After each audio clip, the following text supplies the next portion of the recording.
presidential candidates interview. And again, 1 hour went by so quickly. So we're down to the last question for our last candidate for the evening. To start off with our last question, Professor Carlos. Okay, there is, I know, Mr. Marcos, that Professor Carlos, I know you're gonna love me for this. You're wearing your sunglasses again. sorry again. Ay, mag-forgive na kayo, ha? You will all be 75 also. Unless you die young. Hello. Umirit pa yan. Okay, Yes, ma'am. I have a sense that this will be the last time I shall interact with you in a venue like this. So, let me introduce something which I have tested in my class on elites in politics. And this involves moving into an area called predicting leadership decision-making. So I hope you don't mind if I give you 3 short questions, but they are related to each other.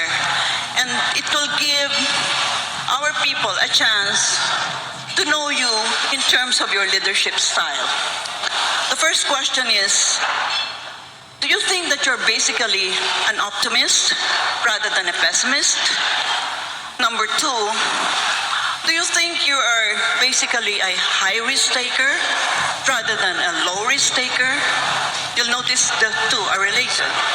And the third question is, do you think you are Machiavellian?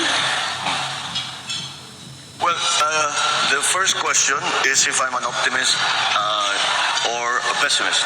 I'm essentially an optimist. And the reason I'm essentially an optimist, because especially when we talk about the country, we are optimists. I am optimistic because our biggest asset is the Filipino people. And I try to be very objective about it, ma'am. I have traveled all over the world. I have not met a better people than Filipinos in every possible. Am I a risk taker or not?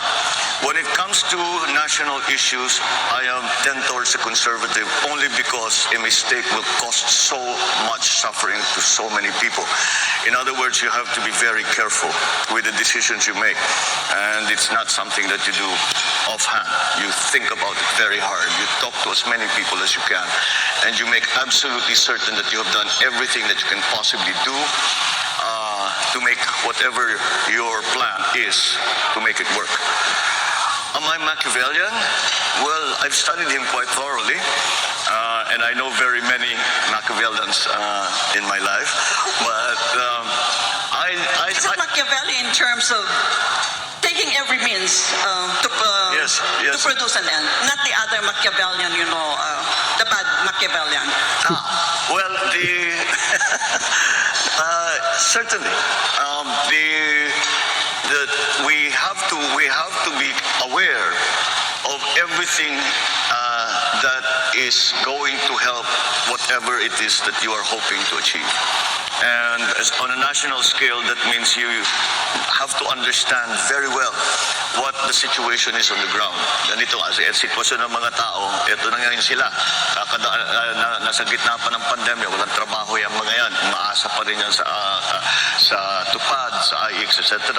O paano tayo lalabas niyan? Where will what are the other countries doing? Kailangan maging maingat so I suppose in the same sense, as you say, that these questions were related, it's a way of being careful and being very, very knowledgeable about what are the things that have to come into play so that you will achieve success, whatever that success, however you define that success. So in that sense, yes, ma'am, I am a Machiavellian. Yeah, thank you. In future, if you have time, please come to the university and I will discuss with you. It's called the operational code construct. Thank you very much.